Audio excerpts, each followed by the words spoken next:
हाल है? कैसे हो आप लोग? उम्मीद करते हैं कि आप लोग एकदम अच्छे से होंगे और बहुत ही अच्छे तरीके से, एकदम शानदार तरीके से मन लगा करके आप लोग पढ़ाई कर रहे हो। प्यारे बच्चों, आज का यह क्लास बहुत ही ज़्यादा शानदार होने वाला है।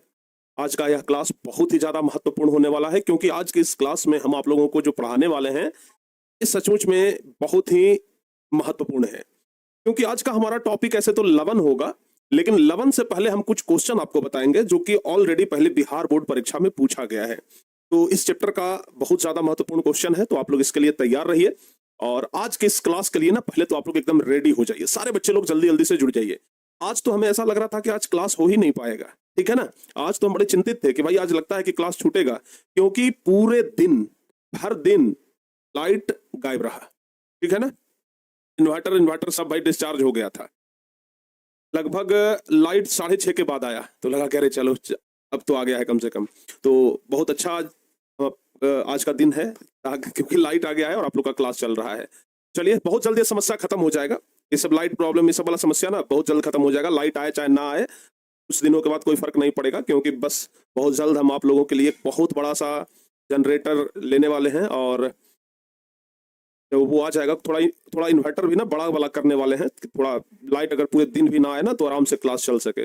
तो ये सब जुगाड़ हम आप लोगों के लिए कर रहे हैं, व्यवस्था कर रहे हैं, ताकि एग्जाम के टाइम में इस प्रकार का प्रॉब्लम ना हो। बाकी प्यारे बच्चों, हम लोग अभी चैप्टर का शुरुआत करते हैं। आप लोग जल्दी जल्दी से जुड़ जाइए, ठीक है ना। जल्दी जल्दी से आप लोग जुड़े हुए हैं तो भाई एकदम कंसंट्रेट हो जाइए और अगले 1-1.5 घंटे के लिए कंसंट्रेट हो जाइए, ठीक है ना। अगले 1 घंटे आप लोगों को पूरा कंसंट्रेट रहना है, पूरा कंसंट्रेट रहना है, ठीक है ना। ठीक है ना भाई। आप मेरा डाउट सर ब्लॉक कर दिए, बिल्कुल डाउट ब्लॉक नहीं किए हैं। आप अपने नाम के जगह पे प्रश्नवाचक चिन्ह लगाए हुए हैं। आपका नाम हम क्या पढ़ें, बताओ भाई, आपका नाम हम क्या पढ़ें हैं? तो नाम जरा, आप लोग आईडी बनाते हैं एप्लीकेशन में, तो नाम जरा बढ़िया से लिखिएगा, तब ना हम यहाँ से पढ़ेंगे। तो नाम में आप लोग गड़बड़ सड़बड़ लिख देते हैं तो कैसे पढ़ेंगे हम लोग। पिछली क्लास में प्यारे बच्चे हम आप लोगों को बताए थे बहुत सारी अभिक्रिया के बारे में, जैसे धातु के साथ अम्ल की अभिक्रिया बताए थे कि धातु के साथ जब अम्ल का अभिक्रिया होता है तो क्या होता है, बहुत सारा चीज बताए थे। अम्ल के साथ भस्म की अभिक्रिया बताए थे, ठीक है ना। ये सब बता दिए थे। धातु के ऑक्साइड, धातु के कार्बोनेट, बाइकार्बोनेट के साथ अभिक्रिया, तो ये सब ना हम आपको पूरा बता दिए थे।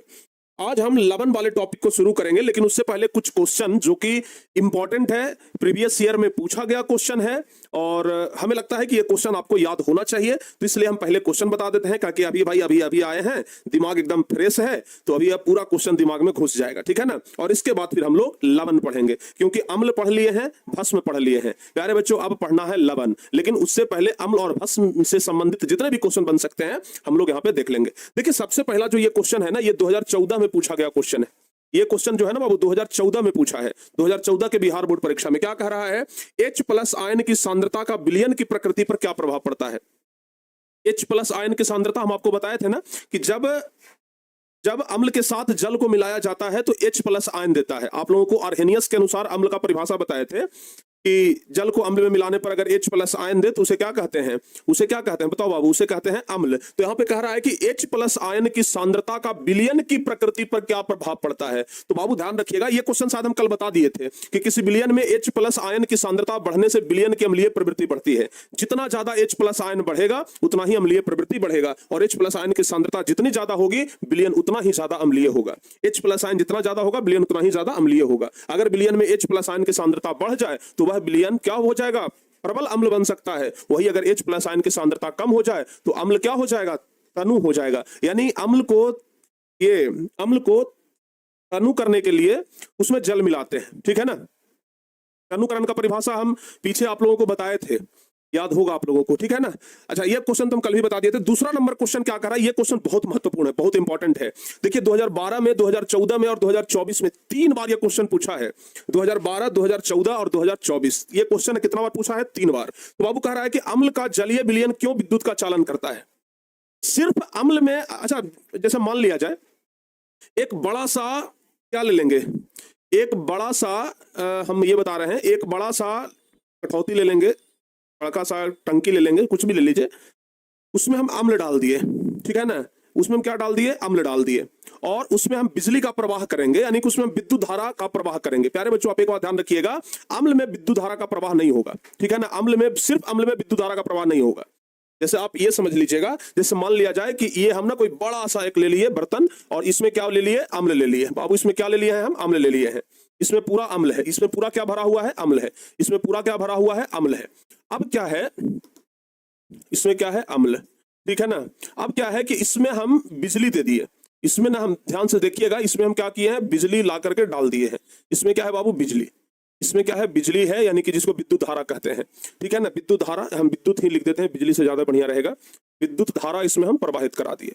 अब ध्यान रखिएगा कि विद्युत धारा जब अम्ल में प्रवाहित कराएंगे और इधर प्यारे बच्चे हम हाथ से टच करेंगे, समझिएगा जरा ध्यान से हम क्या बोल रहे हैं। एक तरफ हम अम्ल में क्या डाल दिए, लाइन डाल दिए। ये हमारा अम्ल है, इसमें रखा हुआ अम्ल में प्यारे बच्चे हम लोग क्या डाल दिए, लाइन डाल दिए। अब हम इधर अगर हाथ से छुएंगे अम्ल को, तो क्या हम लोगों को लाइन मारेगा कि नहीं मारेगा, नहीं मारेगा। अगर सिर्फ अम्ल है तो नहीं मारेगा, ठीक है ना। अगर सिर्फ अम्ल है तो भाई इसमें हम अगर लाइन हाथ डालेंगे, हाथ तो डालना नहीं है, ऐसे इस प्रकार का प्रयोग करना नहीं है। अगर करना हो तो इसमें क्या डालेंगे, लाइन चेक करने वाला आता है टेस्टर, आता है ना, 10 रुपया में देता है, टेस्टर होता है। तो इसमें हम टेस्टर डाल करके देखेंगे कि इसमें लाइन आ रहा है कि नहीं आ रहा है। तो आप देखेंगे कि अगर प्योर अम्ल है तो इसमें टेस्टर डालने पर देखिएगा कि लाइन नहीं आ रहा है।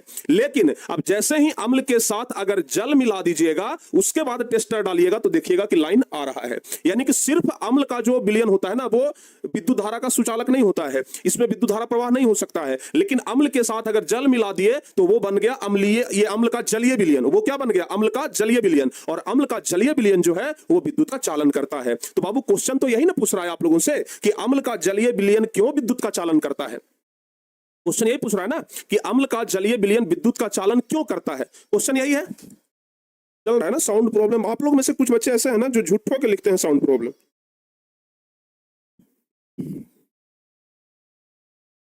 देख लेने दो भाई, हम देख लेते हैं। आप लोग को साउंड प्रॉब्लम हो रहा है कि झूठों बोल रहे हैं आप लोग। कहाँ साउंड प्रॉब्लम है भाई, थप्पड़ मारूंगा, थप्पड़ मारूंगा। देखो इधर, अम्ल का जलीय विलयन क्यों विद्युत का चालन करता है, हम यही बोल रहे हैं ना। तो बाबू अम्ल का जलीय, अभी हम आपको समझा दिए कि सिर्फ अम्ल रहेगा तो विद्युत का चालन नहीं करेगा, लेकिन अम्ल में अगर जल मिला देंगे तो यह विद्युत का चालन करेगा। तो क्वेश्चन यही कह रहा है कि अम्ल का जलीय विलयन विद्युत का चालन क्यों करता है। तो कहेंगे कि अम्ल का जलीय विलयन विद्युत का चालन करता है क्योंकि अम्ल पानी में घुल करके आयन में टूट जाता है।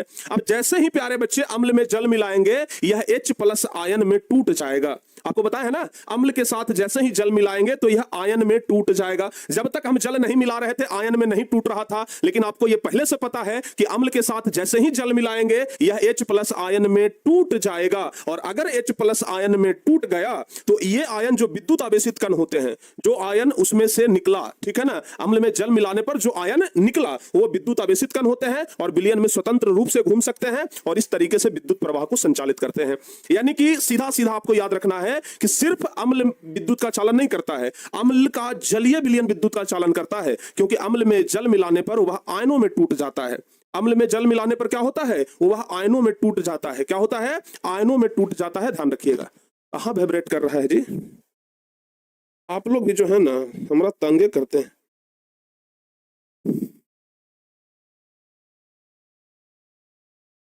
हम देख लेते हैं, एक बार फुल साउंड करके सुना देते हैं।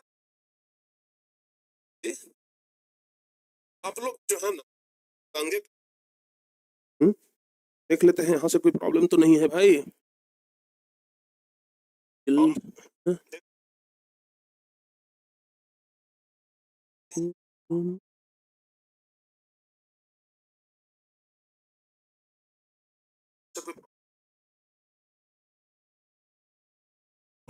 चलिए, अभी तो कोई दिक्कत नहीं है, एकदम सही चल रहा है और हमें नहीं लगता है कि किसी प्रकार का कोई प्रॉब्लम है।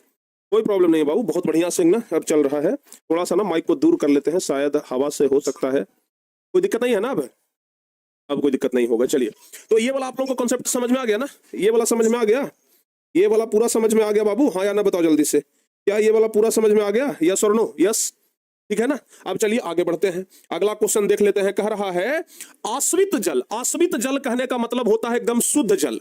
आश्रित जल कहने का क्या मतलब होता है, आश्रित जल कहने का मतलब होता है शुद्ध जल। अच्छा आप लोग बताओ बाबू, शुद्ध जल का पीएच मान कितना होता है, शुद्ध जल का पीएच मान कितना होता है? आप लोग में से किसी बच्चे को जानकारी है शुद्ध जल का पीएच मान कितना होता है, जरा बताइए।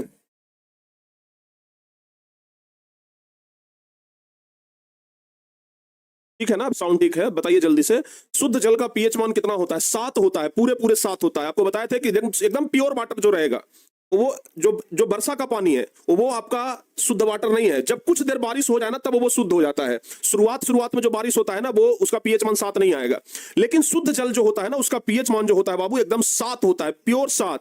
शुद्ध जल का पीएच मान कितना होता है? 7 होता है, ध्यान रखिएगा। शुद्ध जल का पीएच मान कितना होता है? 7 होता है। और शुद्ध जल जो होता है वो ध्यान रखिएगा विद्युत का चालन नहीं करता है। शुद्ध जल कभी भी विद्युत का चालन नहीं करता है, यह बात ध्यान रखिएगा। जबकि वर्षा जल करता है। अभी जस्ट हम आपको बताए हैं कि वर्षा जल विद्युत का चालन करेगा। वर्षा जल विद्युत का चालन करेगा क्योंकि वर्षा जल शुद्ध जल नहीं है जिसका पीएच मान 7 हो। लेकिन अगर प्योर वाटर है तो उसका पीएच मान 7 होता है और 7 पीएच मान वाला जल कभी भी विद्युत का चालन नहीं कर सकता है। तो क्वेश्चन यही कह रहा है, 2019 में भी आया है कि आश्रित जल यानी कि शुद्ध जल विद्युत का चालन क्यों नहीं होता है जबकि वर्षा का जल होता है।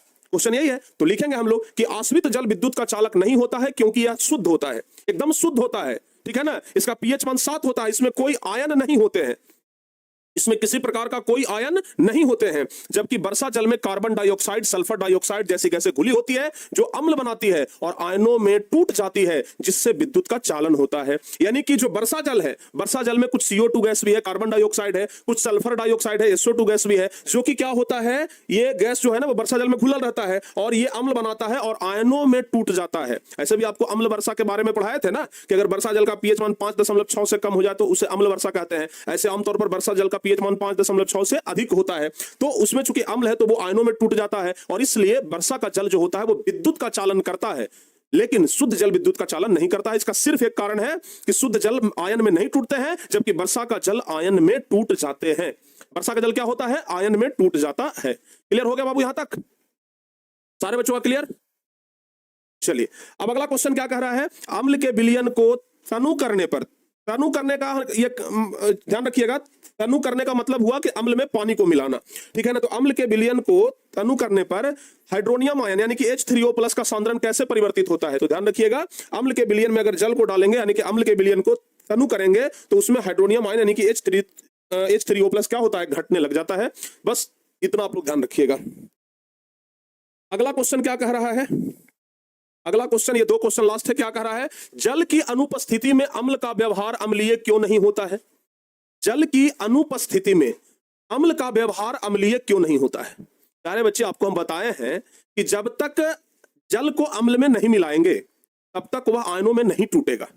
बताए कि नहीं बताए हैं? बताए हैं ना। अम्ल अपना अम्लीय गुण तभी प्रदर्शित करेगा जब उसमें से हाइड्रोनियम आयन यानी कि H+ आयन निकलेगा। जब अम्ल अपना अम्लीय गुण तभी ना प्रदर्शित करेगा, तभी ना दिखेगा जब उसमें से H+ आयन निकलेगा। भाई अम्ल ऐसे रखा हुआ है, क्या पता कि अम्ल है कि क्या है। जैसे मान लिया जाए हमारे हाथ में ये बोतल है, ठीक है ना। अब बोतल में पानी है कि अम्ल है, कैसे पता लगेगा? नहीं पता लगेगा ना भाई, ये अम्ल है कि पानी है ये तो हमको नहीं पता है। पिएंगे तब भले पता लगेगा कि पानी है कि अम्ल है। अगर पिएंगे अगर अम्ल रह गया तो मामला गड़बड़ा जाएगा। तो ध्यान रखिएगा, अम्ल अपना अम्लीय गुण प्रदर्शित नहीं करता है। जब इसमें पानी मिलाते हैं तो इसमें से H+ आयन निकलेगा। आपको हम पहले ही बता दिए हैं, जब इसमें पानी मिलाएंगे तो क्या निकलेगा? H+ ion. यानी कि जब तक H+ आयन उत्पन्न नहीं होता है तब तक अम्ल अपना अम्लीय गुण प्रदर्शित नहीं करता है। और इसलिए अम्ल, ये क्वेश्चन जो कह रहा है ना कि जल की अनुपस्थिति में जब तक जल नहीं रहेगा अम्ल अपना अम्लीय गुण प्रदर्शित नहीं करेगा। तो प्यारे बच्चे क्वेश्चन यही है, लिख देंगे कि जल की अनुपस्थिति में अम्ल का व्यवहार अम्लीय क्यों नहीं होता है। तो लिखेंगे जल की अनुपस्थिति में अम्ल जो है वो अम्लीय व्यवहार इसलिए नहीं दिखाते क्योंकि अम्लों को अम्लीय गुण प्रदर्शित करने के लिए हाइड्रोजन आयन यानी कि H+ आयन उत्पन्न करने की आवश्यकता होती है। जब तक H+ आयन उत्पन्न नहीं करेगा तब तक उसका गुण प्रदर्शित नहीं होगा और यह आयन जल की उपस्थिति में ही बनते हैं। जब तक जल नहीं मिलेगा H+ आयन उत्पन्न ही नहीं होगा। याद करिए ना आर्हेनियस के अनुसार परिभाषा कि जब अम्ल जल के साथ मिलता है तो H+ आयन निकलता है। जब तक H+ आयन नहीं निकलेगा कैसे समझेंगे कि अम्ल है कि भस्म है कि क्या है? ठीक है ना। तो ये क्वेश्चन तो एकदम सिंपल है। अगला क्वेश्चन कह रहा है, एल्कोहल और ग्लूकोज जैसे यौगिक जलीय विलयन में अम्लीय गुण क्यों प्रदर्शित नहीं करते हैं? क्वेश्चन क्या कह रहा है बाबू, जरा ध्यान से समझिए। क्वेश्चन क्या कह रहा है, एल्कोहल और ग्लूकोज जैसे यौगिक, एल्कोहल और ग्लूकोज जैसे यौगिक जलीय विलयन में अम्लीय गुण क्यों प्रदर्शित नहीं करते? अब जाहिर सी बात है भाई कि एल्कोहल को और ग्लूकोज को अगर हम जल में मिलाएंगे, अब समझिएगा, एल्कोहल को और ग्लूकोज को अगर हम जल में मिलाएंगे तो क्या H+ आयन बनेगा? नहीं बनेगा। आपको पहले से बता चुके हैं कि सिर्फ अम्ल को जल में मिलाएंगे तो H+ आयन बनेगा। आप लोगों को हम पहले से बता चुके हैं कि सिर्फ अम्ल ही एक ऐसा चीज है जिसको जल में मिलाएंगे तो H+ आयन बनेगा। अब ग्लूकोज को भी जल में मिला देंगे तो H+ आयन बनेगा। दारू को अगर हम पानी में मिला देंगे तो H+ आयन बनेगा। कभी दारू पिए वाला आदमी को देखे हैं कि पानी में मिला करके पी रहा है तो H+ आयन निकल रहा है? कभी ऐसा हुआ है? तो यही तो कह रहा है ना, एल्कोहल, एल्कोहल मतलब क्या होता है? दारू। एल्कोहल मतलब क्या होता है? दारू। तो भाई दारू को अगर पानी में मिलाते हैं तो H+ आयन निकलता है। कभी ऐसा देखे हैं? कभी ऐसा देखे हैं कि दारू को पानी में मिला रहे हैं तो H+ आयन निकल रहा है? आप ग्लूकोज पीते हैं, ग्लूकोज को पानी में मिलाने पर H+ आयन बनता है कभी? नहीं बनता है ना, है? नहीं बनता है। तो भाई अल्कोहल और ग्लूकोज को पानी में मिलाने पर H+ आयन नहीं देता है। अगर H+ आयन नहीं दे रहा है तो कहेंगे कि अम्लीय गुण प्रदर्शित नहीं करेगा। और भाई अम्लीय गुण प्रदर्शित करने के लिए जरूरी है कि जल के साथ मिलाने पर H+ आयन दे। अगर H+ आयन निकल रहा है तब समझेंगे कि इसमें अम्लीय गुण है। अगर इसमें जल मिलाने पर H+ आयन नहीं निकल रहा है तो समझेंगे कि इसमें अम्लीय गुण नहीं है। बात एकदम खत्म है, बात एकदम समाप्त हो गया यहीं पर। तो बाबू इसका आंसर तो बड़ा सिंपल तरीके से लिख सकते हैं ना। क्या लिखेंगे? अल्कोहल और ग्लूकोज जैसे यौगिक जलीय विलयन में अम्लीय गुण इसलिए प्रदर्शित नहीं करते हैं क्योंकि वे पानी में घुल करके हाइड्रोजन आयन नहीं छोड़ते हैं। भाई यहाँ पे अल्कोहल और ग्लूकोज जो है वो पानी में मिल करके H+ आयन नहीं छोड़ता है। ठीक है ना, समझ में आ गया कि नहीं आ गया? पानी में मिल करके अल्कोहल और ग्लूकोज H+ आयन नहीं छोड़ता है। अम्लीय गुण प्रदर्शित करने के लिए किसी यौगिक को पानी में घुलने पर H+ आयन छोड़ना आवश्यक है। अम्लीय गुण तभी ना प्रदर्शित होगा जब H+ आयन निकलेगा। लेकिन अल्कोहल को मिलाते हैं तो H+ आयन नहीं बनता है, ग्लूकोज को मिलाते हैं तो H+ आयन नहीं बनता है। इसलिए कह सकते हैं कि अल्कोहल और ग्लूकोज जैसे यौगिक जलीय विलयन में अम्लीय गुण प्रदर्शित नहीं करता है। क्लियर हो गया यहां तक सारे बच्चों का? बताओ जल्दी से बाबू, यहां तक सारे बच्चों का क्लियर है? समझ में आ रहा है? कॉन्सेप्ट क्लियर हो रहा है? केमिस्ट्री का क्वेश्चन इतना आसानी से याद हो जाना ना, ये सिर्फ टारगेट बोर्ड पे संभव है। केमिस्ट्री का क्वेश्चन याद हो जाना ये टारगेट बोर्ड पे संभव है। आप लोग जल्दी से एक बार बता दीजिए, क्या कॉन्सेप्ट क्लियर है?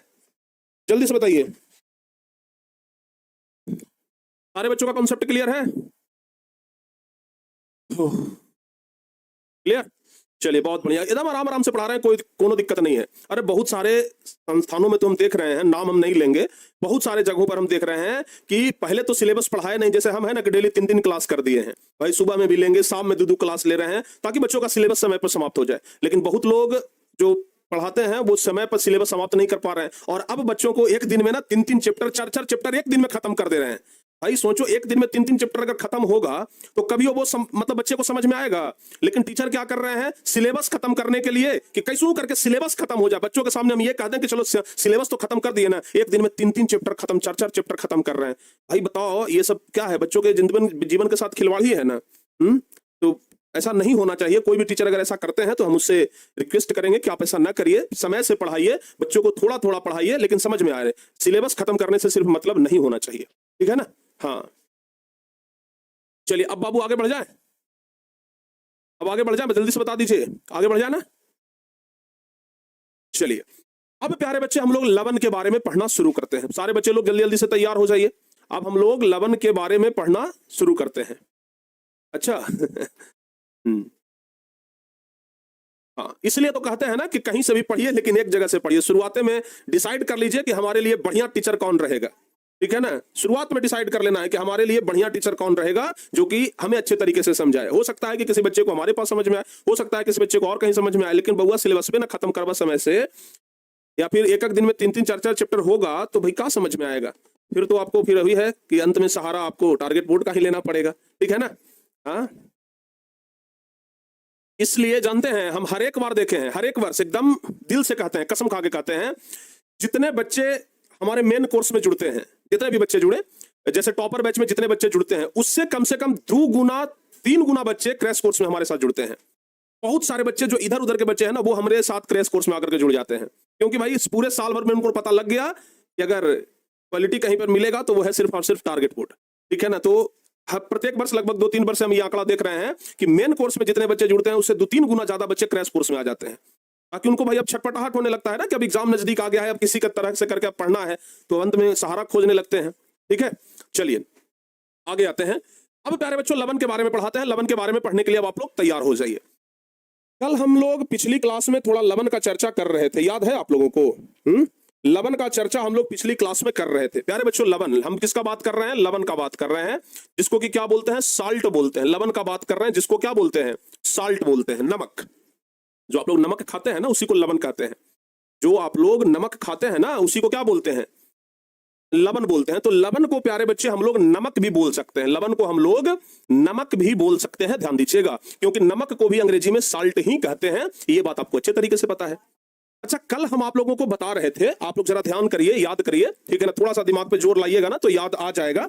कल हम आपको क्या बताए थे?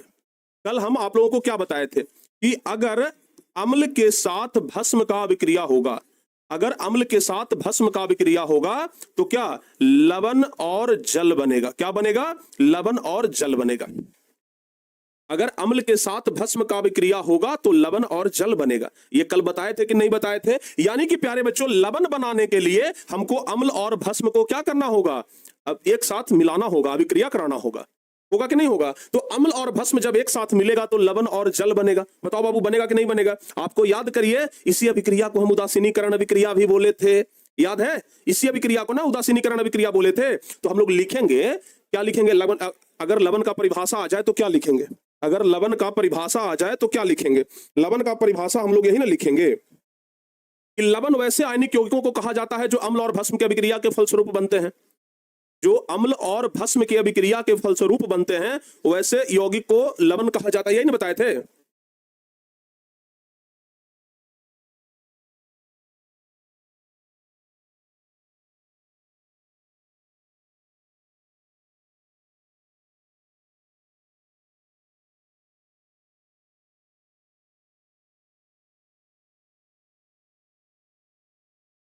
समझ में आ गया बाबू? तो अम्ल और भस्म जब आपस में मिलेगा तो लवण और जल बनेगा। जैसे अम्ल हम ले लेते हैं HCl प्लस, भस्म हम ले लेते हैं NaOH। अगर दोनों आपस में मिलेगा तो क्या बना देगा? क्या बना देगा बाबू? क्या बना देगा? क्या बना देगा? HCl ले लिए और NaOH ले लिए तो क्या यहां से बनेगा? NaCl बनेगा, प्लस में H2O बनेगा। बाबू देख लीजिए, हम अम्ल ले लिए, भस्म ले लिए, तब बन गया लवण और जल। यानी कि अम्ल का परिभाषा हम लोग बड़े अंदाज में लिख सकते हैं। अम्ल का परिभाषा हम लोग बड़े अच्छे अंदाज में लिख सकते हैं। क्या लिखेंगे कि ये सॉरी लवण का परिभाषा हम लोग लिखेंगे कि लवण वैसे आयनिक यौगिक को कहते हैं जो अम्ल और भस्म की अभिक्रिया के फलस्वरूप बनते हैं। ठीक है ना? यही ना लिखेंगे?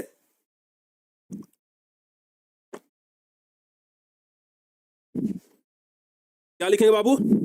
लिखेंगे कि लवण वैसे आयनिक यौगिक को कहते हैं।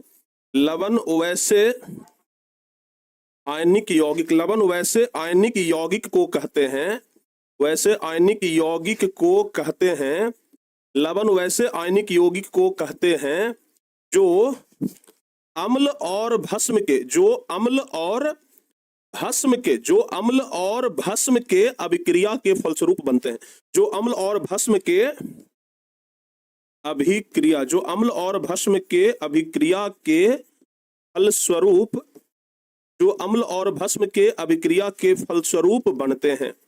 जो अम्ल और भस्म के अभिक्रिया के फलस्वरूप बनते हैं उसे क्या कहते हैं? लवण कहते हैं। तो लवण बनाने का सिंपल दम तरीका है। ठीक है ना? तो प्यारे बच्चों ध्यान रखिएगा, याद हो जाएगा ना? हाँ, जो लवण वैसे आयनिक यौगिक को कहते हैं जो अम्ल और भस्म की अभिक्रिया के फलस्वरूप कहते हैं। इसे उदासीनीकरण अभिक्रिया भी कहते हैं, कल हम आप लोग को बताए हैं। ठीक है ना? इसे उदासीनीकरण, इसे उदासीनीकरण, इसे क्या कहते हैं? तो इसे उदासीनीकरण अभिक्रिया, इसे उदासीनीकरण अभिक्रिया भी कहते हैं। उदासीनीकरण अभिक्रिया भी कहते हैं। इसे उदासीनीकरण अभिक्रिया भी कहते हैं। तो बाबू लवण के बारे में समझ में आ गया? एकदम दिल से बताइएगा, लवण के बारे में समझ में आ गया? बताओ बाबू, सारे बच्चे को समझ में आ गया? कंप्लीट है? चलिए अब बाबू लवण के प्रकार समझाते हैं। लवण कितने प्रकार के होते हैं?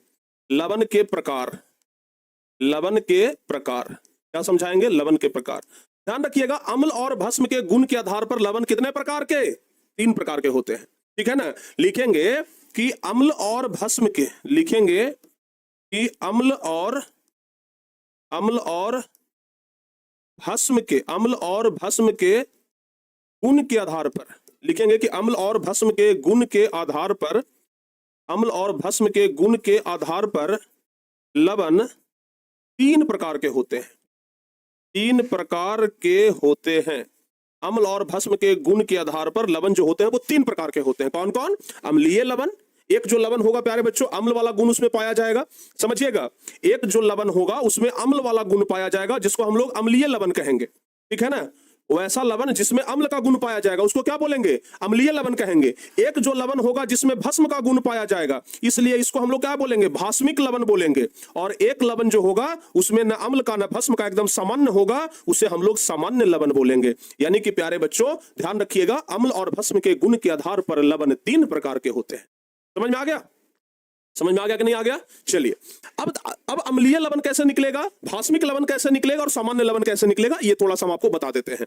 देखो बाबू, आपको समझना पड़ेगा। जैसे हम बात कर रहे हैं अम्लीय लवण का, जैसे हम किसका बात करेंगे, अम्लीय लवण का, अम्लीय लवण का बात करेंगे। अभी जस्ट हम आपको बताए हैं कि क्या बताए हैं भाई, अभी जस्ट हम आपको बताए हैं कि अम्ल अम्ल अम्ल के साथ अगर प्यारे बच्चों, अम्ल के साथ अगर भस्म जुड़ेगा तो क्या बनेगा, तो क्या बनेगा, लवण बनेगा, लवण बनेगा। और क्या बनेगा, जल बनेगा। ये बताया है ना, अम्ल के साथ अगर भस्म जुड़ेगा तो लवण और जल बनेगा। लेकिन इसमें आप एक चीज ध्यान रखिएगा, इसमें आपको एक चीज क्या ध्यान रखने का जरूरत है कि अम्ल, चूंकि अम्लीय लवण बनना है, अम्लीय लवण बनना है तो अम्ल जो होगा वो प्रबल होगा, अम्ल जो होगा वो प्रबल होगा और भस्म जो होगा वो दुर्बल होगा। भस्म जो होगा वो क्या होगा, दुर्बल होगा। अगर अम्ल प्रबल है, अगर भस्म के साथ अभिक्रिया हो रहा है तो वो अम्लीय लवण, यानी कि अम्लीय लवण तभी बनेगा जब प्रबल अम्ल का अभिक्रिया दुर्बल भस्म के साथ होगा।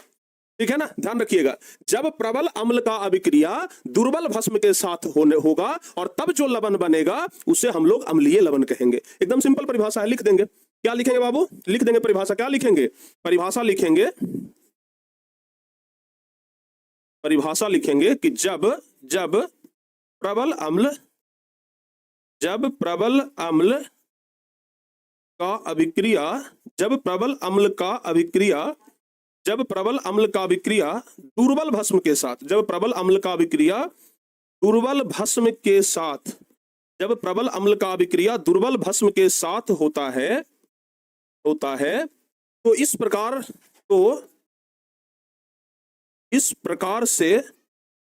प्रकार से बने लवण को, तो इस प्रकार से बने लवण को क्या बोलेंगे, चूंकि प्यारे बच्चों अम्ल प्रबल है, जो प्रबल होगा उसी टाइप का लवण, मतलब उसी टाइप का क्या होगा, लवण होगा। जो शक्तिशाली रहेगा उसी का गुण आएगा। अब यहाँ पर अम्ल जो है वो स्ट्रांग है, अम्ल शक्तिशाली है तो लवण में उसका गुण आ जाएगा। अगर भस्म शक्तिशाली रहेगा तो यहाँ पर भास्मिक अम्ल, ये भास्मिक लवण बन जाएगा। तो प्यारे बच्चों जब प्रबल अम्ल का अभिक्रिया दुर्बल भस्म के साथ होता है तो इस प्रकार से बने लवण को अम्लीय लवण कहते हैं, अम्लीय लवण कहते हैं। तो इस प्रकार से बने लवण को क्या कहते हैं, अम्लीय लवण कहते हैं। समझ में आ गया कि नहीं आ गया आप लोगों को, क्लियर हो गया ना? जैसे प्यारे बच्चों अभी हम आपको जस्ट यहाँ पर एक एग्जांपल दिए थे, ये वाला एग्जांपल को ना जरा आप गौर से देखिए। हम कह रहे हैं कि जब प्रबल अम्ल दुर्बल भस्म के साथ मिलेगा, हम प्रबल अम्ल में HCl ले लेते हैं। HCl क्या है, एक स्ट्रॉन्ग एसिड है, स्ट्रॉन्ग एसिड है ना, HCl है बाबू, ध्यान रखिएगा। अब दुर्बल भस्म है तो दुर्बल भस्म में हम ले लेते हैं MgOH का (2), ये दुर्बल भस्म है। तो अब देख लीजिए प्रबल अम्ल का अभिक्रिया दुर्बल भस्म के साथ हो रहा है, क्या बनेगा, MgCl2, MgCl2 बनेगा, लवण बनेगा, प्लस में क्या बनेगा, जल बनेगा, तो H2O हो जाएगा। ठीक है ना, H2O हो जाएगा। इसको आप चाहें तो प्यारे बच्चों संतुलित H2 मैग्नीशियम 2, हाँ इसको ना आप चाहें तो ये संतुलित कर सकते हैं, या तो फिर सिर्फ एग्जांपल के लिए ऐसे भी छोड़ सकते हैं, ये बात ध्यान रखिएगा। तो आप यहां पर देखिए, एक क्या ले लिया, स्ट्रॉन्ग एसिड ले लिए, एक वीक बेस ले लिए, यानी कि प्रबल अम्ल और दुर्बल भस्म ले लिए। अब जो लवण बना, ये लवण कैसा होगा, ये लवण जो होगा प्यारे बच्चों यह अम्लीय लवण होगा। ये कैसा लवण होगा, अम्लीय लवण होगा, ये ध्यान रखिएगा। ठीक है ना, अब सीधे इसका उल्टा करेंगे। अब बाबू ध्यान से सुनिएगा। अब चूंकि हम लोगों को भास्मिक लवण निकालना है तो भास्मिक लवण समझिएगा जरा ध्यान से। अब हमको क्या निकालना है, भास्मिक लवण। तो भास्मिक लवण के लिए क्या करेंगे, भास्मिक लवण के लिए सिंपल है, अम्ल फिर से लेंगे, लेकिन अब की बार जो अम्ल लेंगे वो दुर्बल अम्ल लेंगे, अब की बार दुर्बल अम्ल लेंगे। और भस्म कैसा होगा, भस्म होगा प्रबल, भस्म होगा प्रबल, ध्यान रखिएगा, भस्म होगा प्रबल। और इससे जो अम्ल बनेगा, इससे जो लवण बनेगा, यह कैसा लवण होगा, ध्यान रखिएगा, भास्मिक लवण होगा और जल का निर्माण होगा, भास्मिक लवण होगा और जल का निर्माण होगा। समझ में आ गया? जैसे प्यारे बच्चे हम एक दुर्बल अम्ल ले लेते हैं, H2CO3 ले लेते हैं, प्लस में H2CO3 ले लिए, H2CO3 ले लिए, एक ध्यान रखिएगा H2SO4, वो तो हो गया सल्फ्यूरिक अम्ल, H2SO3 कर दीजिए, H2SO3 सल्फ्यूरस अम्ल। ठीक है ना, H2SO4 नहीं, H2SO3 है, ध्यान रखिएगा। अब इसमें एक स्ट्रॉन्ग भस्म ले लिए, यानी कि NaOH ले लिए। अब जो लवण बनेगा वो कैसा बनेगा, क्योंकि प्यारे बच्चों इसमें भस्म ताकतवर है, तो भस्म ताकतवर है तो लवण में भस्म का गुण आएगा ना, है तो लवण में भस्म का गुण आएगा तो बन जाएगा Na2CO3 और प्लस में H2O। अब यहां पर ये जो लवण बना यह भास्मिक लवण है, लवण बना कैसा बना, भास्मिक लवण है, ध्यान रखिएगा, कैसा लवण है, भास्मिक लवण है। क्लियर हुआ कि नहीं हुआ? तो ध्यान रखिएगा, अगर प्यारे बच्चों भास्मिक लवण का परिभाषा हम लोग को लिखना हो तो भास्मिक लवण का परिभाषा कैसे लिखेंगे, सिंपल तरीका से भास्मिक लवण का परिभाषा लिख सकते हैं कि जब दुर्बल अम्ल का अभिक्रिया प्रबल भस्म के साथ कराते हैं और उसके बाद जो लवण का निर्माण होता है उसे भास्मिक लवण कहते हैं। तो लिख देंगे कि जब परिभाषा, क्या लिखेंगे परिभाषा कि जब दुर्बल अम्ल, लिखेंगे कि जब दुर्बल अम्ल का अभिक्रिया, जब दुर्बल अम्ल का अभिक्रिया प्रबल भस्म के साथ, जब दुर्बल अम्ल का अभिक्रिया प्रबल भस्म के साथ, प्रबल भस्म के साथ कराई जाती है या फिर साथ कराने से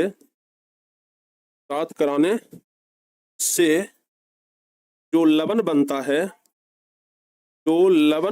है उसे भास्मिक लवण कहते हैं, उसे भास्मिक लवण कहते हैं, उसे क्या कहते हैं, उसे भास्मिक लवण कहते हैं। क्लियर ना?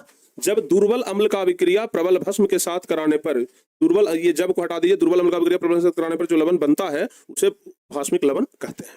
ठीक है ना? एग्जाम्पल भी हम आप लोग को ऊपर में बता ही दिए हैं। समझ में आ गया? हाँ। अब बाबू सबसे लास्ट में आता है सामान्य लवण। अब सबसे लास्ट में क्या आता है? सामान्य लवण। सामान्य लवण जिसको हम लोग साधारण नमक भी कहते हैं। अब पता है कि इसमें कौन होगा, इसमें कौन प्रबल होगा? आप लोग बताइए तो इसमें कौन प्रबल? गलत है सर। कहां गलत है भाई? कहां गलत है? हैं? दुर्बल अम्ल, भास्मिक लवण, दुर्बल अम्ल, प्रबल भस्म, तो लवण और जल बन रहा है H2। सही तो है, कहां गलत है भाई? एग्जाम्पल गलत है। कैसे कह रहे हैं एग्जाम्पल गलत है? H2SO3 प्लस NaOH सही तो है जी। H2SO3 प्लस NaOH से बन जाएगा Na2 अच्छा, कहां पर गलत है जो अब समझ में आ गया। तो हम लोगों को ना वहां पर C कर दिए है ना, तो यहाँ पर भी C कर दीजिए, H2CO3 कर दीजिए, H2CO3 कर दीजिए, हो गया सही। यहाँ पर शुरुआत में तो सही लिखे थे, बाद में हम मिस्टेक कर दिए थे, जबकि वहां पे हम सही किए। अब सही हो गया ना? अभिक्रिया सही है, हाँ अब सही है ना? क्लियर? चलिए, अब तो हो गया सही बाबू। अब अगला देखते हैं सामान्य लवण। अब सामान्य लवण में बताइए कौन प्रबल होगा और कौन दुर्बल होगा? अम्ल प्रबल होगा कि भस्म प्रबल होगा? जल्दी से बताओ बाबू, सामान्य लवण में कौन होगा प्रबल? सामान्य लवण की अगर बात करें तो इसमें कौन होगा प्रबल? अरे वाह, क्या बात है। इसमें क्या होगा बाबू, जरा ध्यान से समझना। इसमें क्या होगा कि इसमें अम्ल भी प्रबल होगा, प्रबल अम्ल, ध्यान से सुनिएगा, इसमें अम्ल भी प्रबल होगा और भस्म भी प्रबल होगा। अम्ल भी प्रबल होगा और भस्म भी प्रबल होगा, और तब जो लवण बनेगा ये प्यारे बच्चों बनेगा सामान्य लवण। क्या बनेगा? सामान्य लवण बनेगा और प्लस में जल का निर्माण करेगा। सामान्य लवण बनेगा और प्लस में जल का निर्माण करेगा। है, समझ में आ गया ना? यानी कि इसका परिभाषा हम लोग कैसे लिख सकते हैं? इसका परिभाषा हम लोग कैसे लिखेंगे बाबू? इसका परिभाषा लिखेंगे, परिभाषा, इसका परिभाषा कैसे लिखेंगे? इसका परिभाषा कैसे लिखेंगे? लिखेंगे कि प्रबल अम्ल के साथ, प्रबल अम्ल के साथ प्रबल भस्म, प्रबल अम्ल के साथ प्रबल भस्म का अभिक्रिया होने पर जो लवण प्राप्त होगा, जो लवण प्राप्त होगा उसे सामान्य लवण कहेंगे। तो उसे सामान्य लवण कहते हैं। जब प्रबल अम्ल के साथ प्रबल भस्म का अभिक्रिया होगा तो उसे क्या कहेंगे? सामान्य लवण कहेंगे। प्यारे बच्चों, हम प्रबल अम्ल लेते हैं HCl और प्रबल भस्म लेते हैं NaOH। ये दोनों स्ट्रॉन्ग है, ये भी शक्तिशाली अम्ल है, ये भी शक्तिशाली भस्म है, ये भी शक्तिशाली अम्ल है, ये भी शक्तिशाली भस्म है। दोनों अगर मिलेगा तो बनेगा साधारण नमक, जिसको सामान्य लवण भी बोलते हैं, NaCl, और प्लस में H2O बनेगा। ये प्यारे बच्चों स्ट्रॉन्ग एसिड, ये है स्ट्रॉन्ग बेस, तो ये क्या बनेगा? साधारण नमक बनेगा। ठीक है ना? ध्यान रखिएगा। यहां तक सारे बच्चों को समझ में आ गया? क्लियर हो गया ना? हाँ। अगर आप लोगों से यहां पे पूछा जाए, अगर आप लोगों से पूछा जाए, क्वेश्चन हो सकता है कि आपके परीक्षा में आ जाए, क्वेश्चन हो सकता है कि आपके परीक्षा में आ जाए कि दो प्रबल अम्ल, ऐसे आ जाएगा, दो प्रबल अम्ल और दो प्रबल भस्म का नाम लिखें, और दो दो प्रबल अम्ल और दो प्रबल भस्म का नाम लिखे, तो क्या लिखिएगा आप लोग बताइए? तो प्रबल भस्म का नाम लिखें। अगर बाबू ये परीक्षा में आ जाएगा तो आप लोग क्या लिखिएगा, आप लोग बता सकते हैं? अगर ये परीक्षा में आ जाएगा तो आप लोग क्या लिखिएगा? दो प्रबल अम्ल और दो प्रबल भस्म का नाम लिखना है। क्या होगा? एक तो बच्चे बता रहे हैं H2SO4। सबसे पहले ना हम लोग इसका आंसर लिखते हैं, इसका आंसर लिखेंगे। पहले लिखते हैं प्रबल अम्ल का नाम, सबसे लिखते हैं प्रबल अम्ल का नाम सबसे पहले। प्रबल अम्ल का नाम क्या क्या लिख सकते हैं आप लोग बताइए? तो HCl, बहुत बढ़िया, HCl हो गया, कॉमा, और क्या लिखिएगा? H2SO4। चलिए बहुत बढ़िया, H2SO4। क्लियर? अब बाबू प्रबल भस्म का नाम, अब प्रबल भस्म का नाम, प्रबल भस्म का नाम बताइए तो क्या क्या होगा? एक तो आप लोग को पता है NaCl बनेगा, NaCl बनेगा, सॉरी भस्म ने पूछा, NaCl तो लवण हो गया, NaOH हो जाएगा, NaOH हो जाएगा, और क्या हो जाएगा? KOH हो जाएगा, ध्यान रखिएगा, KOH हो जाएगा। ये प्रबल भस्म है। तो इस प्रकार से ना परीक्षा पूछा जाता है, परीक्षा में पूछा जाता है, आप लोग ध्यान रखिएगा। ठीक है ना? यहां तक सारे बच्चों को समझ में आ गया? सारे बच्चों को समझ में आ गया? एक बात आप लोग को समझ में आ गया ना कि लवण को ही नमक बोला जाता है। आपके घर में सब्जी में जो नमक पड़ रहा है उसको लवण भी बोल सकते हैं। ठीक है ना? क्योंकि अंग्रेजी में दोनों का वर्ड मीनिंग सेम है, सॉल्ट। ठीक है ना? अंग्रेजी में दोनों का वर्ड मीनिंग क्या है? एकदम सेम है, सॉल्ट कहते हैं। क्लियर? अंग्रेजी में सेम है बाबू, सॉल्ट ही बोलते हैं। क्लियर? चलिए अब अगला जो टॉपिक है हमारा, ये टॉपिक है अम्ल का निर्माण, ये सॉरी लवण का निर्माण विधि, लवण का निर्माण विधि। अब क्या है बाबू? लवण का निर्माण विधि। आखिर लवण का निर्माण कैसे होता है? किसी बच्चे को पता है कि नमक का निर्माण कैसे होता है? हम लवण के जगह पे ना नमक लिख सकते हैं, लवण के जगह पे नमक लिख सकते हैं। तो कोई बच्चे बता सकते हैं कि नमक का निर्माण कैसे होता है? आप लोग को बताते हैं बाबू, याद रखिएगा कि नमक का जो निर्माण होता है वो दो तरीके से होता है। नमक का जो निर्माण होता है वो दो तरीके से होता है, ध्यान रखिएगा। कौन कौन सा तरीका है भाई? तो नमक के निर्माण का दो तरीका में पहला तरीका तो ये है, आप लोग सुने होंगे कि समुद्र का पानी खारा होता है, सुने हैं ना? समुद्र का पानी खारा होता है। तो किया क्या जाता है कि समुद्र के बगल में बड़ा बड़ा गड्ढा खोदा जाता है, समुद्र के बगल में बड़ा बड़ा गड्ढा खोदा जाता है, और जब समुद्र में ज्वार भाट आता है ना तो पानी ऊपर उठता है, पानी ऊपर उठ करके उस गड्ढा में आकर के भर जाता है। अब जो गड्ढा खोदा गया उस गड्ढा में पानी भर गया। अब धीरे धीरे धीरे धीरे पानी जो है वो बाष्प बनकर के उड़ जाता है। सूर्य के प्रकाश से, गर्मी से पानी जो है वो बाष्प बनकर के उड़ जाता है। और पानी जब उड़ गया तो बचा क्या? उस पानी में जो खारापन था वो नमक की वजह से था, तो नमक जो है वो उस गड्ढा में बैठ जाता है। ठीक है ना? इसी प्रकार से प्यारे बच्चों नमक बनाया जाता है समुद्र से। समुद्र से नमक बनाने का पहला तरीका तो यही है, ध्यान रखिएगा। तो नमक बनाने का पहला तरीका है कि समुद्र के पानी से नमक का निर्माण किया जाता है, जिसको साधारण विधि भी कहते हैं। ठीक है ना? तो पहला तरीका हो गया समुद्र के पानी से। पहला तरीका क्या हो गया? पहला हो गया बाबू साधारण विधि। पहला क्या हो गया? साधारण विधि। पहला हो गया साधारण विधि। और साधारण विधि में हम आप लोग को क्या बताएं? साधारण विधि में क्या बताएं कि भाई समुद्र के पानी से नमक का निर्माण किया जाता है। पहला विधि क्या हो गया? साधारण विधि, जिसमें हम आपको बताएं कि समुद्र के पानी से, समुद्र के पानी से नमक का निर्माण किया जाता है। समुद्र के पानी से नमक का निर्माण किया जाता है। समुद्र के पानी से नमक का निर्माण किया जाता है। पहला तो तरीका ये हो गया, साधारण विधि है, एकदम ही सिंपल है। इसके मतलब नमक बना करके फिर उसको फैक्ट्री में ले जाकर के उसको शुद्ध किया जाता है और वो बेच दिया जाता है। वो एकदम सस्ता तरीका है। ठीक है ना? लेकिन दूसरा जो तरीका है बाबू, ध्यान रखिएगा, वो थोड़ा सा महंगा तरीका है। दूसरा तरीका क्या है भाई? तो दूसरा तरीका है जिसको कहते हैं प्रयोगशाला विधि। दूसरा विधि क्या है? प्रयोगशाला विधि। दूसरा विधि है प्रयोगशाला विधि। अब बाबू प्रयोगशाला विधि क्या है? दूसरा विधि क्या है? प्रयोगशाला विधि है। प्रयोगशाला विधि क्या है भाई? तो प्रयोगशाला विधि बड़ा सिंपल है, अभी हम आपको जस्ट बताए हैं। प्रयोगशाला में क्या किया जाता है कि बाबू हाइड्रोक्लोरिक अम्ल के साथ ना सोडियम हाइड्रोक्साइड को मिला दिया जाता है, तो NaCl बन जाता है और प्लस में जल बन जाता है। अभी जस्ट बताए हैं कि अम्ल के साथ भस्म का क्रिया कराते हैं तो लवण और जल बनता है। तो लिखेंगे कि प्रयोगशाला विधि यही है कि जब हाइड्रोक्लोरिक अम्ल के साथ सोडियम हाइड्रोक्साइड का विक्रिया कराया जाता है तो लवण बनता है और जल का निर्माण होता है। प्रयोगशाला विधि यही है। ठीक है ना? तो प्रयोगशाला विधि में यही लिख देंगे। क्या लिखेंगे हम लोग कि जब हाइड्रोक्लोरिक अम्ल, जब हाइड्रोक्लोरिक अम्ल, जब हाइड्रोक्लोरिक अम्ल, जब हाइड्रोक्लोरिक अम्ल के साथ सोडियम हाइड्रोक्साइड, सोडियम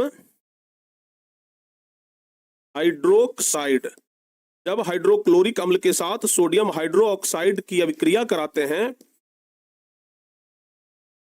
जब हाइड्रोक्लोरिक अम्ल के साथ सोडियम हाइड्रोक्साइड की अभिक्रिया कराते हैं तो लवण और जल का निर्माण होता है। तो लवण और जल का निर्माण होता है, ठीक है ना। तो लवण और जल का निर्माण होता है। एकदम सिंपल तरीका यही है, सिंपल तरीका तो यही है, ठीक है ना, एकदम सिंपल तरीका यही है। लेकिन बाबू एक बात आप लोग ध्यान रखिएगा, अब जो बताने जा रहा है ना उसको जरा आप लोग ध्यान से सुनिएगा और समझने का प्रयास करिएगा। वॉइस नहीं आ रहा है कुमारी अनामिका, कान थोड़ा ना साफ कर लो, ठीक है ना। कनमा के थोड़ा सा ना एक डंटा उंटा ले करके ना उसको खोद लो जरा, सुनाई पड़ेगा बढ़िया से। सुनाई नहीं पड़ रहा है का तो समझ में आ गया ना। एक बात ध्यान रखिएगा, जब नमक बनता है ना तो नमक में कुछ अशुद्धि रहता है। नमक में क्या रहता है? अशुद्धि। तो अशुद्धि के रूप में प्यारे बच्चों उसमें बहुत सारे तत्व होते हैं, उस अशुद्धि को क्या किया जाता है? बाहर निकाला जाता है। तो प्यारे बच्चों नमक में अशुद्धि के रूप में क्या क्या होता है? जब नमक बनता है तो नमक में अशुद्धि के रूप में क्या क्या होता है? नमक में अशुद्धि के रूप में होता है कैल्शियम कार्बोनेट, नमक में अशुद्धि के रूप में होता है कैल्शियम कार्बोनेट, नमक में अशुद्धि के रूप में होता है मैग्नीशियम सल्फेट, मैग्नीशियम सल्फेट के बाद होता है मैग्नीशियम क्लोराइड, उसके बाद होता है सोडियम सल्फेट। तो ये सब ना अशुद्धि के रूप में होता है, जिसको कि बाहर कर दिया जाता है। ये खाने योग्य नहीं होता है, खाने योग्य हमको तो भाई सिर्फ नमक चाहिए। तो अगर आपसे परीक्षा में पूछा जाए कि अशुद्धि के रूप में क्या क्या होता है तो बताइएगा, नमक में अशुद्धि के रूप में कैल्शियम कार्बोनेट होता है, मैग्नीशियम सल्फेट होता है, मैग्नीशियम क्लोराइड होता है, सोडियम सल्फेट होता है। अच्छा, अब एक चीज आप लोग ध्यान रखिएगा, आयोडीन युक्त नमक के बारे में बाबू आप लोग जरूर सुने होंगे, ठीक है ना। हम लोगों को आयोडीन युक्त नमक खाने की सलाह दी जाती है। आप लोग जब नमक लीजिएगा, आप लोग जब नमक लेते होंगे बाबू, तो नमक के पैकेट पर ना आप जरा यहां पर ना गौर से देखिए, नमक के पैकेट पर लिखा रहता है नीचे में, आप देख रहे हैं ये नमक का पैकेट है, ये क्या है? टाटा वाला एकदम नमक का पैकेट है ओरिजिनल। अब नमक के पैकेट पर ना आप एक चीज गौर से देखिए कि यहां पर लिखा हुआ है आयोडीन, लिखा हुआ है ना, क्या लिखा हुआ है? आयोडीन। आप लोग देखिए ना जरा ध्यान से, यहां पे आयोडीन लिखा हुआ है। तो नमक के पैकेट पर ये जो आयोडीन लिखा है, तो आयोडीन तो भाई जरूरी चीज है, आयोडीन तो होना चाहिए ना।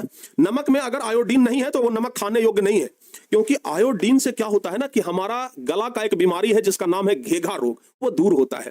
तो डॉक्टर भी सलाह देता है कि नमक जब भी खाइए तो बढ़िया नमक खाइए, आयोडीन युक्त नमक खाइए। कुछ लोग सस्तावा वाला नमक खरीद लेते हैं जो 10 रुपया के 2 किलो दे देता है, ठीक है ना, 10 रुपए किलो देता है। तो भाई थोड़ा बढ़िया वाला नमक खाइए, 10 रुपए किलो तक वाला ठीक है, लेकिन 4-5 रुपए किलो वाला तो बिल्कुल मत खाइए, क्योंकि वो एकदम खराब नमक है, उसमें आयोडीन है ही नहीं है।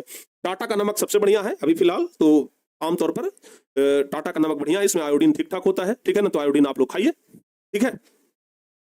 तो इससे घेघा रोग खत्म होता है, घेघा रोग जो कि गला में होता है, ध्यान रखिएगा। तो आयोडीन युक्त नमक खाना चाहिए। अच्छा, नमक को आयोडीन युक्त नमक बनाने के लिए उसमें पोटेशियम आयोडाइड मिलाते हैं। जैसे नमक बन गया, अब नमक में पोटेशियम आयोडाइड मिला देंगे या फिर पोटेशियम ट्राइऑक्साइड मिलाते हैं, दो चीज मिलाते हैं। ध्यान रखिएगा, नमक को ध्यान से सुन लीजिए, यहां बताया ना आयोडीन युक्त नमक का निर्माण कैसे होता है। साधारण नमक में, बाबू जरा ध्यान से सुनिएगा, साधारण नमक है और साधारण नमक में क्या मिला दिए हैं? साधारण नमक में हम मिला दिए पोटेशियम आयोडाइड। दो चीज मिला सकते हैं, या तो पोटेशियम आयोडाइड मिला दें, या तो पोटेशियम आयोडाइड मिला दें, या फिर पोटेशियम ट्राइऑक्साइड मिला दें, ठीक है ना। या तो Ki मिला दें या फिर KiO3 मिला दें, ये दोनों में से कुछ मिला देंगे तो आयोडीन युक्त नमक का निर्माण हो जाएगा। अगर परीक्षा में आता है कि आयोडीन युक्त नमक की, ये आयोडीन युक्त नमक का निर्माण कैसे होता है, तो एकदम सिंपल तरीके से बता दीजिएगा कि नमक में, साधारण नमक में जब पोटेशियम आयोडाइड या पोटेशियम ट्राइऑक्साइड मिलाते हैं तो साधारण नमक का निर्माण होता है। क्लियर? एकदम सिंपल तरीके से बता दीजिएगा। काला नमक कैसे बनता है अभी बताते हैं, उसी पर भी आते हैं अभी, जस्ट इसके बाद काला नमक बताएंगे, सेंधा नमक बताएंगे, सब बताएंगे। तो बाबू पोटेशियम आयोडाइड मिलाने से नमक जो है वो क्या बन जाता है? आयोडीन युक्त नमक बन जाता है। आयोडीन युक्त नमक को बोलते हैं आयोडाइज्ड। क्या बोलते हैं? आयोडाइज्ड। नहीं बाबू, नमक ज्यादा नहीं खाना चाहिए। अगर नमक ज्यादा खाइएगा ना तो ये सब हाथ जो है ना वो गर्मी के दिन में बहुत पसीजता है, गर्मी के दिन में भी पसीजेगा, ठंडा के दिन में भी ना हाथ से पसीना, इससे पसीना निकलता है। इसका मतलब है कि आप नमक ज्यादा खा रहे हैं, तो नमक ज्यादा नहीं खाना चाहिए। क्लियर? हाँ, तो बाबू आयोडीन युक्त नमक का निर्माण कैसे होता है समझ में आ गया ना? यहां तक सारे बच्चों का कॉन्सेप्ट क्लियर है? आयोडीन युक्त नमक का निर्माण कैसे होता है, यहां तक सारे बच्चों का कॉन्सेप्ट क्लियर है? जल्दी से बताइए यस और नो। यस सर जी, सारे बच्चों का कॉन्सेप्ट क्लियर है। अब हम आपको बताने वाले हैं सेंधा नमक और काला नमक। अभी कुछ बच्चे पूछ रहे थे, ये है सेंधा नमक, ये है काला नमक। काला नमक जिसको बिटनून कहते हैं, काला नमक को ही आप लोग ना बिटनून कहते हैं ना। हाँ, काला नमक बोलते हैं ये चीज, सेंधा नमक बोलते हैं ये। तो बाबू काला और सेंधा नमक का निर्माण कैसे होता है? ये कोई फैक्ट्री में नहीं बनाया जाता है, समुद्र में नहीं बनाया जाता है। काला नमक और सेंधा नमक जो है ना, वो वह जमीन खोद करके खदानों से प्राप्त किया जाता है। यह एक प्रकार का पत्थर है, ठीक है ना। हाँ, यह एक प्रकार का पत्थर है, ठीक है। काला नमक और सेंधा नमक जिसको हम लोग बोलते हैं ना, इसको हम लोग खदानों से जमीन खोद करके निकालते हैं। यह एक प्रकार का पत्थर है, लेकिन जब जमीन से निकलता है तो इसमें लाल चिकनी मिट्टी अशुद्धि के रूप में रहता है। इसमें क्या रहता है? लाल चिकनी मिट्टी अशुद्धि के रूप में रहता है, जिसको कि यहां क्या कर दिया जाता है, फैक्ट्री में बाहर निकाल दिया जाता है। लेकिन लाल चिकनी मिट्टी जो रहता है ना, उसी के कारण इसका रंग जो है वो हल्का लाल के जैसा हो जाता है। तो लिखेंगे कि काला सेंधा नमक को जमीन खोद करके खदानों से प्राप्त किया जाता है। इस नमक में अशुद्धि के रूप में लाल चिकनी मिट्टी के कण मिले होते हैं, जिससे नमक का रंग जो है वो हल्का लाल भूरे कलर का हो जाता है। तो अभी यही पूछ रहे थे ना आप, अभी तो यही पूछ रहे थे ना बाबू।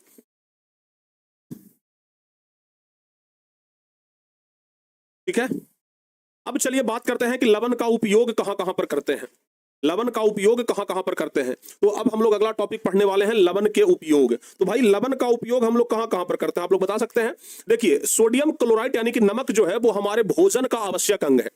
सबसे पहला तो हो गया भोजन बनाने में, ठीक है ना। भोजन को बनाने में नमक का उपयोग किया जाता है। अगर भोजन बनाएंगे नमक नहीं डालेंगे तो भाई भोजन खाने योग्य होगा नहीं, स्वाद ही नहीं आएगा। नमक कितना बढ़िया से आप खाना पीना बना दीजिए, खूब बढ़िया से भूंज भांज कर सब्जी बना दीजिए, लेकिन नमक नहीं डालिए, वो पूरा बेकार हो जाएगा, ठीक है ना, पूरा बेकार हो जाएगा। और संजोग से कभी कभी ऐसा होता है ना कि जिस दिन आप बहुत मन से खाना बना रहे हैं ना, उस दिन नमक छूट जाता है। कई बार हमसे भी हो गया है कि जितना मन से खाना कभी कभी बना रहे हैं ना, पहले जब कभी कभी होता था कि जब खाना बहुत मन से बना, एकदम मन से, एकदम मन में एकदम बैठा है कि आज भाई एकदम स्वादिष्ट सब्जी बना है, और जब खाने के लिए बैठे तो पता चला नमक भी नहीं है, ले। और बाद में जब नमक मिलाइएगा तो उस प्रकार से स्वाद नहीं आएगा, क्योंकि बाद में जो नमक मिलाइएगा तो वो तो सिर्फ ऊपर ऊपर से नमक पड़ गया, वो तो अंदर रीसा नहीं ना, अंदर रीस करके जाता है, तो उसका स्वाद एक अलग होता है। ठीक है, तो खूब बढ़िया से सब्जी बनाइएगा, उस दिन नमक छूट जाएगा। तो भाई नमक का सबसे पहला उपयोग होता है खाना बनाने में, खाना बनाने में नमक का उपयोग होता है। दूसरा, अचार के परिरक्षक के रूप में अचार में नमक डाला जाता है। किस लिए? अचार में नमक नहीं डालिएगा वो खराब हो जाएगा, लेकिन अचार में अगर नमक डाल दीजिएगा तो कभी खराब नहीं होगा। तो अचार में नमक डाला जाता है खराब होने से बचाने के लिए, उसी को कहा जाता है परिरक्षक के रूप में, अचार का रक्षा करता है। दूसरा, नमक का उपयोग साबुन बनाने में भी किया जाता है, ठीक है ना, नमक का उपयोग साबुन बनाने में किया जाता है। नमक का उपयोग क्लोरीन बनाने में, हाइड्रोक्लोरिक अम्ल बनाने में, सोडियम कार्बोनेट बनाने में, सोडियम बाइकार्बोनेट बनाने में, सोडियम हाइड्रोक्साइड बनाने में, इस सब बनाने में नमक का उपयोग किया जाता है। और सबसे लास्ट में कि घेघा रोग को दूर करने में भी आयोडीन युक्त नमक का उपयोग किया जाता है। आयोडीन युक्त नमक हमें घेघा रोग से बचाता है। तो बाबू ध्यान रखिएगा, आयोडीन युक्त नमक ना हमें घेघा रोग से बचाता है, थायराइड से संबंधित जो रोग है उससे हमें बचा लेता है, ध्यान रखिएगा। तो क्वेश्चन एक यहां से ये आता है कि आयोडीन युक्त नमक की सलाह क्यों दी जाती है। ये क्वेश्चन देखिए 2021 में आया भी है, ये 2021 बिहार बोर्ड मैट्रिक परीक्षा में क्वेश्चन आया भी है कि आयोडीन युक्त नमक की सलाह क्यों दी जाती है। हमेशा ये क्यों बोला जाता है कि आयोडीन युक्त नमक खाइए। तो बाबू लिखेंगे कि आयोडीन युक्त नमक का उपयोग पर काफी जोर दिया जाता है। सलाह इसलिए दिया जाता है क्योंकि आयोडीन हमारे शरीर के लिए आवश्यक तत्व है, आयोडीन हमारे शरीर के लिए बहुत जरूरी है, ठीक है ना, ध्यान रखिएगा। थायराइड ग्रंथि से थायरॉक्सिन नामक हार्मोन निकलता है, देखिए इसकी कमी से थायराइड से संबंधित रोग होते हैं। हमारे शरीर में एक ग्रंथि है जिसका नाम है थायराइड ग्रंथि, बायोलॉजी में पढ़ाएंगे।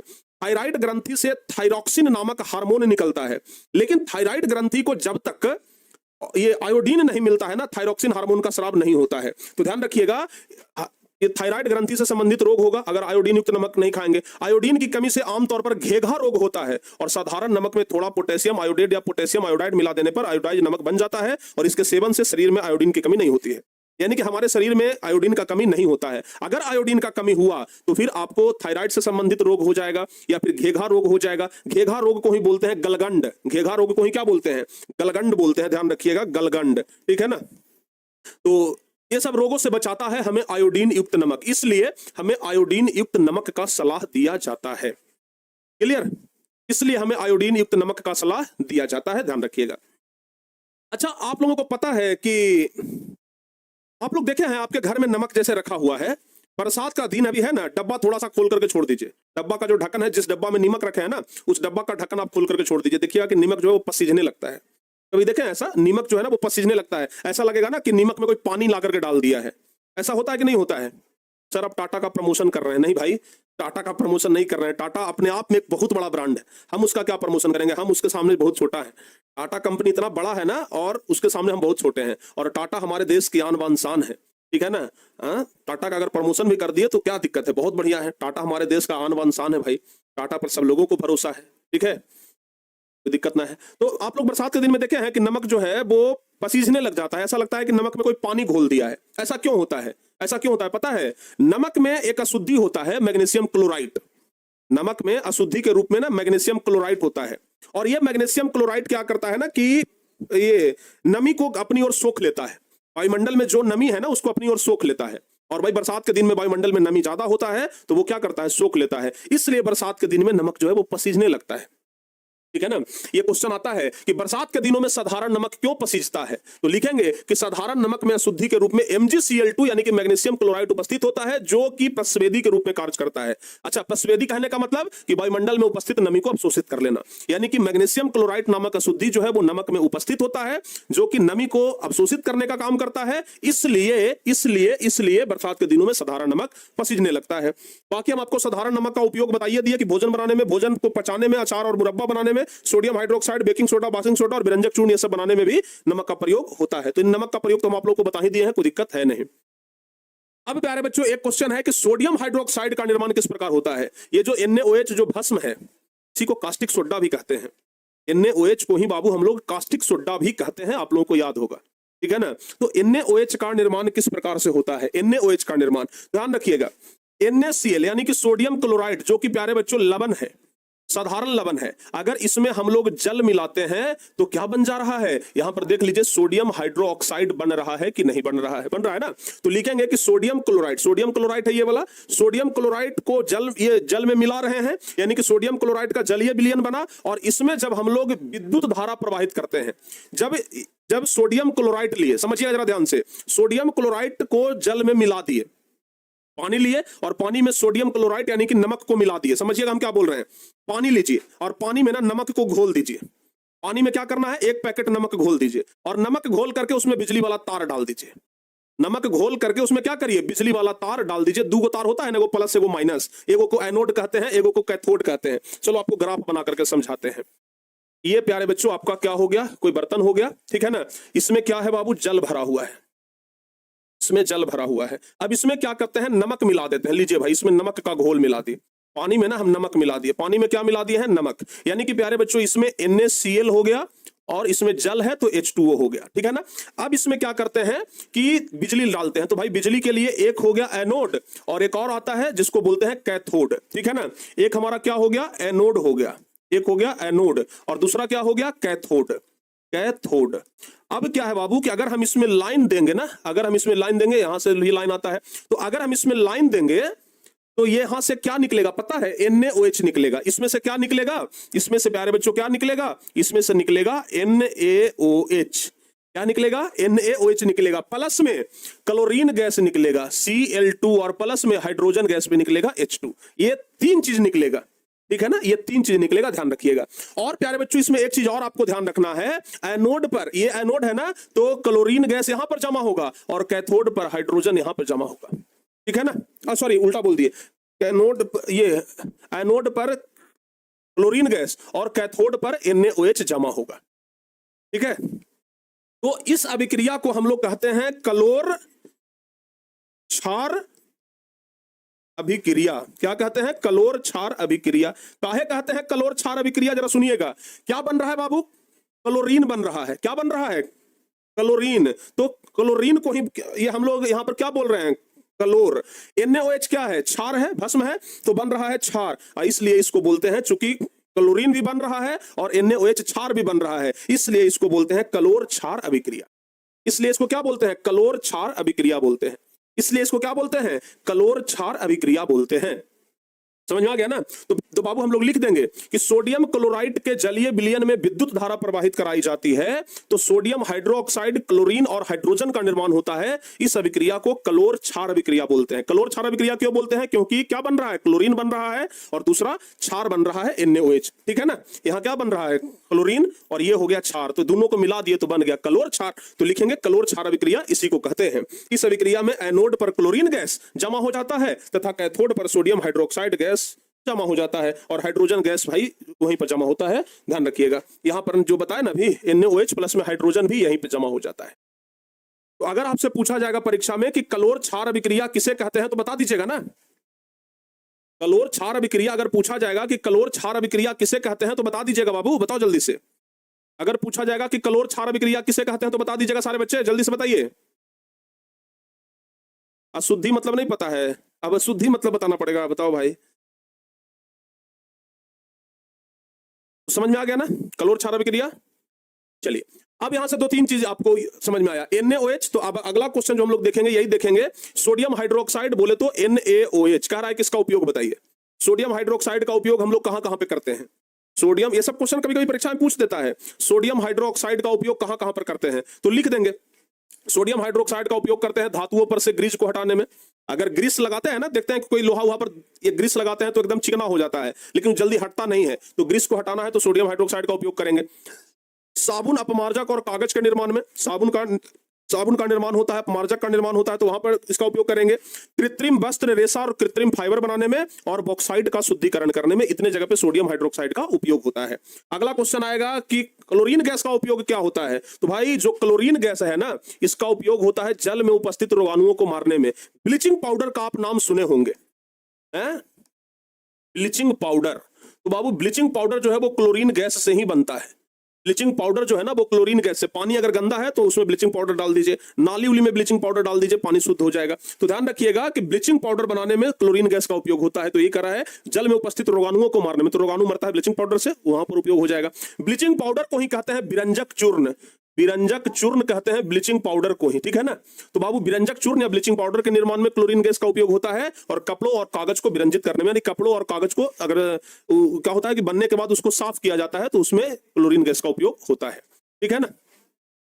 अब कह रहा है कि हाइड्रोजन का उपयोग लिखिए, सब कुछ हम आपको बता दिए। यहां से जो बना था ये वाला चीज, देखिए यहां से जो ये चीज बना था ना, सोडियम हाइड्रोक्साइड, क्लोरीन और हाइड्रोजन, ये तीनों का उपयोग हम बता दिए। सोडियम हाइड्रोक्साइड का उपयोग बता दिए, क्लोरीन का उपयोग बता दिए। अब बच गया है हाइड्रोजन का उपयोग। तो हाइड्रोजन का उपयोग क्या होता है भाई? रॉकेट के ईंधन के रूप में, जो रॉकेट जाता है अंतरिक्ष में, जो रॉकेट देखते हैं ना उड़ता है, उसमें ईंधन में हाइड्रोजन ही डलाता है, पेट्रोल नहीं डलाता है, ठीक है ना, ध्यान रखिएगा। हाइड्रोक्लोरिक अम्ल के निर्माण में भी हाइड्रोजन का उपयोग किया जाता है। अमोनिया के निर्माण में, अमोनिया मतलब NH3, इसके निर्माण में भी हाइड्रोजन का उपयोग किया जाता है। और हाइड्रोजनीकरण के द्वारा वनस्पति घी बनाने में भी इसका उपयोग किया जाता है। तो बाबू ध्यान रखना, आप लोगों को हम इतना तक सब कुछ बता दिए, ठीक है। अगली क्लास में हम आप लोगों को बताएंगे कि ब्लीचिंग पाउडर का निर्माण क्लोरीन गैस से कैसे होता है। अगली क्लास में बताएंगे कि क्लोरीन गैस से ब्लीचिंग पाउडर का निर्माण, POP क्या है, POP मतलब प्लास्टर ऑफ पेरिस, आगे बताएंगे। इसी चैप्टर में आगे पढ़ना है POP के बारे में, वो हम आपको बताएंगे प्लास्टर ऑफ पेरिस के बारे में, ठीक है ना। तो प्यारे बच्चों, अब अगला क्लास में हम आप लोग को बताएंगे कि ब्लीचिंग पाउडर, खाने वाला सोडा, धोने वाला सोडा, प्लास्टर ऑफ पेरिस, ये सब अगली क्लास में हम आप लोग को कंप्लीट कराएंगे। उम्मीद है अगला क्लास में आपका ये चैप्टर समाप्त हो जाएगा। अगली क्लास में आपका ये चैप्टर ना समाप्त हो जाएगा, तो अगली क्लास के लिए तैयार रहिए, ये चैप्टर हम समाप्त करेंगे, ठीक है बाबू। अगला क्लास के लिए तैयार रहिएगा, ये चैप्टर आपका अगले क्लास में समाप्त होगा। अगली क्लास में ये चैप्टर ना हम समाप्त करने वाले हैं, तो अगली क्लास में आप इस चैप्टर को समाप्त करने के लिए तन मन से एकदम तैयार रहिए, ठीक है। चलिए तो प्यारे बच्चों, आज का क्लास यहीं पर हम रहने देते हैं। अब अगली क्लास में पढ़ाएंगे और अगली क्लास में आप लोग अच्छे तरीके से तैयार रहिएगा। बताइए आज वाला जो कुछ भी पढ़ाए सब अच्छे से समझ में आ गया ना? हाँ, इसके बाद हम ना जस्ट तुरंत हम संस्कृत का क्लास लेंगे। अभी जस्ट हम संस्कृत का क्लास लेंगे, तो संस्कृत वाले क्लास में आप लोग जुड़ जाइएगा 10 मिनट के बाद, ठीक है ना। 10 मिनट के बाद आप लोग संस्कृत वाले क्लास में जुड़ जाइएगा, ठीक है। तुरंत हम संस्कृत का क्लास लेने वाले हैं, ठीक है ना बाबू। कैसा लगा आज का क्लास? पूरा समझ में आ गया? सुपर, अरे वाह, बहुत बढ़िया। हमें यही उम्मीद रहता है आप लोगों से कि जब क्लास लास्ट हो तो आप लोगों का एक कमेंट आ जाए प्यारा सा कि गुरुजी आज का क्लास पूरा समझ में आ गया। हम अपने तरफ से जान लगा देते हैं कि आप लोगों को पूरा समझ में आ जाए, ठीक है ना। हम अपने तरफ से एकदम जान झोंक देते हैं कि आप लोगों को हर एक चीज अच्छे तरीके से समझा दें, और बाबू समझा भी देते हैं, समझ में भी आ जाता है। तो चलिए आज की इस क्लास को यहीं पर अब समाप्त करते हैं। मिलते हैं प्यारे बच्चे आप लोगों से अगली क्लास में, तब तक के लिए जय हिंद, धन्यवाद। आते हैं संस्कृत वाले क्लास में, मिलते हैं अभी 10 मिनट में।